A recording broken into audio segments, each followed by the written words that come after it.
Lakini kwanza ni taarifa ya habari na msomaji ni Asha Juma. Katibu mkuu wa Umoja wa Mataifa Antonio Guterres ametoa wito duniani kuchukua hatua za haraka zaidi kukabiliana na ongezeko la joto duniani, huku wimbi hatari la joto likiendelea kuongezeka katika sehemu za magharibi mwa Ulaya. Akizungumza jijini London, Guterres ameonya kwamba matumizi ya nishati za kisukusuku yanachochea kwa wakati mmoja mzozo wa tabianchi na mzozo wa nishati.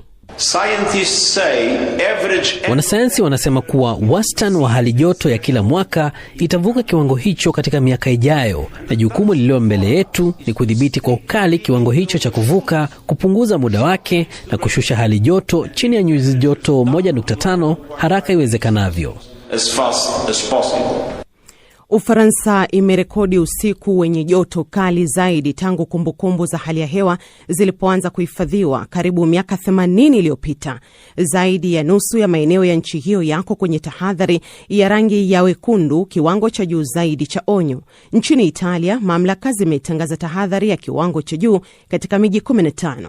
Wanasayansi wanasema hali hiyo ya joto ni ushahidi mkubwa wa namna mabadiliko ya tabianchi yanavyobadilisha mifumo ya hali ya hewa barani Ulaya.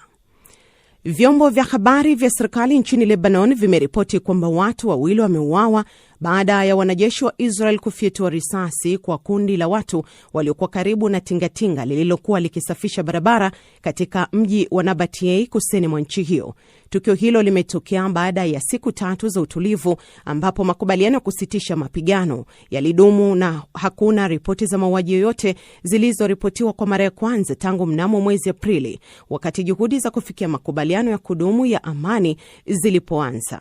Katika taarifa yake, jeshi la Israel limesema lilishambulia magaidi waliokuwa na silaha ambao walikuwa tishio kwa wanajeshi wake, lakini haijabainika iwapo taarifa hiyo inahusiana na tukio hilo.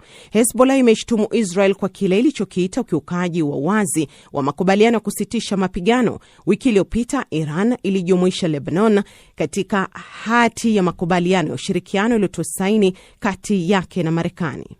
Mahakama ya rufaa ya Afrika Kusini imeamua kwamba rais wa zamani wa Zambia Edgar Lungu anaweza kuzikwa nchini Afrika Kusini kulingana na matakwa ya familia yake.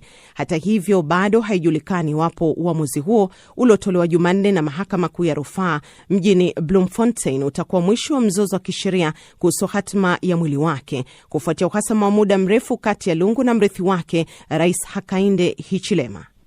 Macho yote sasa yanaelekezwa kwenye hatua itakayochukuliwa na serikali ya Zambia, huku mawakili wake wakisubiri maelekezo kuhusu hatua zinazofuata. Kwa muda mrefu serikali ya Zambia imekuwa ikisisitiza kwamba kwa kuwa alikuwa mkuu wa zamani wa nchi, Lungu anapaswa kupewa heshima za kitaifa na kuzikwa nchini Zambia. Hata hivyo, familia ya Lungu ilitaka mazishi yao ya faragha. Lungu aliongoza Zambia kuanzia mwaka 2015 hadi mwaka 2021, na katika kipindi hicho alikuwa na migogoro ya mara kwa mara na Hichilema ambaye kwa miaka mingi alikuwa kiongozi wa upinzani kabla ya kumshinda mpinzani wake huyo katika uchaguzi. Baada ya kifo cha Lungu, familia yake ilisema kwamba rais huyo wa zamani hakutaka Hichilema kuhudhuria mazishi yake wala kuwa karibu kwa namna yoyote na mwili wake. Ni taarifa ya Isabela Mwagodi. Unaendelea kusikiliza taarifa habari kutoka idhaa ya Kiswahili ya BBC. Mahakama nchini Kenya imeagiza kusitishwa mara moja kwa ujenzi wa kituo cha matibabu ya Ebola kilichokuwa kimekusudiwa kuhudumia raia wa Marekani. Waziri wa afya Aden Duale alifika mahakamani hii leo Jumanne. Amesema ujenzi katika eneo hilo lililoko ndani ya kambi ya jeshi la anga umesimamishwa ili kutii amri ya mahakama. Amri hiyo ilikuwa imesitisha kwa muda uanzishwaji wa kituo hicho nje ya mji wa Nanyuki. Duale aliomba radhi mahakamani baada ya jaji kumpata na hatia ya kudharau mahakama kwa kushindwa kusimamisha ujenzi huo. Shirika la Afya Duniani limesema visa vya Ebola vilivyothibitishwa nchini Jamhuri ya Kidemokrasia ya Kongo vimezidi vile vilivyoripotiwa katika mwezi wa kwanza wa mlipuko mwingine wowote wa ugonjwa huo. Visa zaidi ya 1000 vimethibitishwa huku watu 267 wakifariki dunia kutokana na ugonjwa huo. Wagonjwa 100 wamepona hadi kufikia sasa. Mkurugenzi mkuu wa WHO Tedros Adhanom Ghebreyesus amesema hali hiyo inaonyesha ufanisi wa hatua za dharura zilizochukuliwa kukabiliana na mlipuko huo. Amesema juhudi za sasa zinaelekezwa katika kupanua vituo vya matibabu, kuimarisha uwezo wa maabara na mifumo ufuatiliaji wa maambukizi pamoja pamoja na kutoa mafunzo kwa hudumu zaidi wa afya. Hii ni BBC. Shukran Asha Juma kwa taarifa ya habari za dunia. Unasikiliza matangazo ya Dira ya Dunia, msikilizaji, yanakujia kupitia Loliondo FM, Radio Kwizera na CGFM nchini Tanzania, Pamoja FM, Milele FM na County FM nchini Kenya. Huko Uganda tegesikio kupitia Voice of Busoga, Voice of Karamoja na Voice of Muhabura, na DRC huwa ni Radio Muungano Beni na Lizadel Radio. Yako pia kwenye FM Mombasa na Nairobi ni 93.3, Kisumu na Nakuru ni 88.1. Aidha yako mubashara kwenye tovuti yetu, ukurasa wetu wa YouTube na Facebook, tafuta tu BBC News Swahili. Karibu tena msikilizaji, mimi ni Karorobi nikiwa Nairobi na mwenzangu ni David Nki akiwa Dar es Salaam. Kwema huko? Kwema kabisa Karo, sijui huko. Tunashukuru, kila kitu shwari.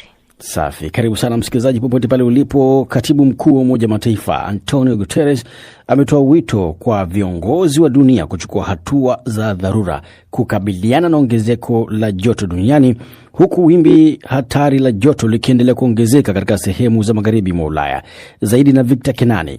Zaidi ya nusu ya mikoa ya Ufaransa kwa sasa iko chini ya kiwango cha juu zaidi cha tahadhari ya hali mbaya ya hewa, huku mamia ya shule zikiamriwa kufungwa kwa joto la nyuzi joto 42 likirekodiwa Bordeaux siku ya Jumatatu, kulingana na shirika rasmi la utabiri wa hali ya hewa la Meteo France. Usiku wa kuamkia leo ulikuwa usiku wenye joto kali zaidi kuwahi kurekodiwa nchini Ufaransa tangu vipimo vya hali ya hewa vianze mwaka 1947 kwa mujibu wa shirika hilo. Shirika hilo limerekodi kiwango cha wastani wa joto la usiku cha nyuzi joto 21.6 katika vituo 30 vya vipimo kati ya Jumatatu na Jumanne. Waziri Mkuu wa Ufaransa Sebastien Lecornu amesema watu 40 wamefariki kwa kuzama majini nchini humo tangu mawimbi ya joto yaanze siku ya Alhamisi.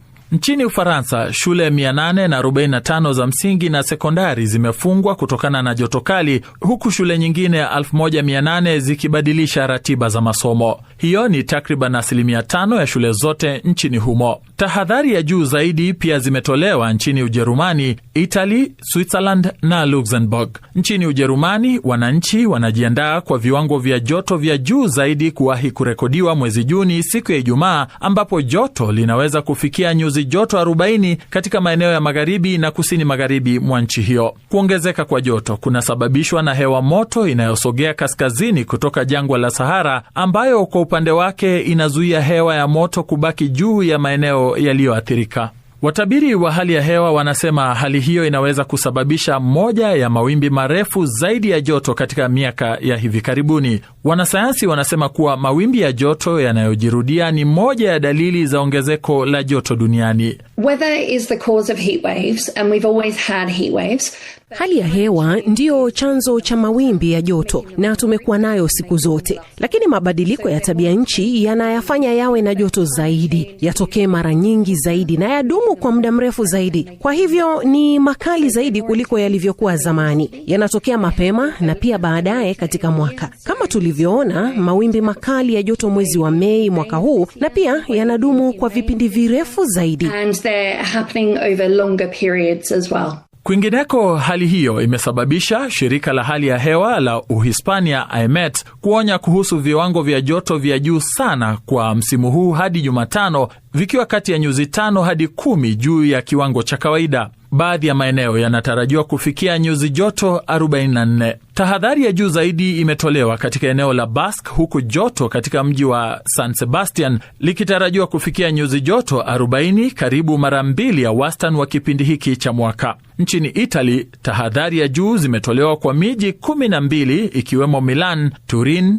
Venice, Bologna, Florence na Rome baada ya siku kadhaa za joto lililozidi nyuzi 35. Na nchini Ujerumani watu 5 wamefariki katika ajali za kuogelea, huku joto likiwa tayari limefika nyuzi joto 38. Idara ya hali ya hewa ya Uingereza imetoa tahadhari ya dimu ya kiwango cha juu zaidi kwa siku za Jumatano na Alhamisi katika baadhi ya maeneo ya Uingereza na Wales, huku joto likitarajiwa kufikia nyuzi joto 34 katika baadhi ya sehemu. Uingereza inajiandaa kushuhudia siku yake ya mwezi Juni yenye joto kali zaidi kuwahi kurekodiwa, huku viwango vya joto vikitarajiwa kuvuka nyuzi joto 35. Shule 248 nchini humo zitafungwa kabisa au kwa sehemu katika siku 3 zijazo kutokana na hali hiyo. Wazima moto nchini Ugiriki nao wamekuwa wakipambana na moto mkubwa wa nyika karibu na Akrafinio ambao umesababisha kufungwa kwa muda kwa barabara kuu kufuatia hali ya joto kali, ukame na upepo mkali. Taasisi ya hali ya hewa ya IRM nchini Ubelgiji nayo inatabiri viwango vya juu vya joto vya kihistoria katika wiki ijayo. Wakati huo huo, kampuni za reli za nchi hizo zimetangaza kufutwa kwa baadhi ya safari za treni kutokana na joto.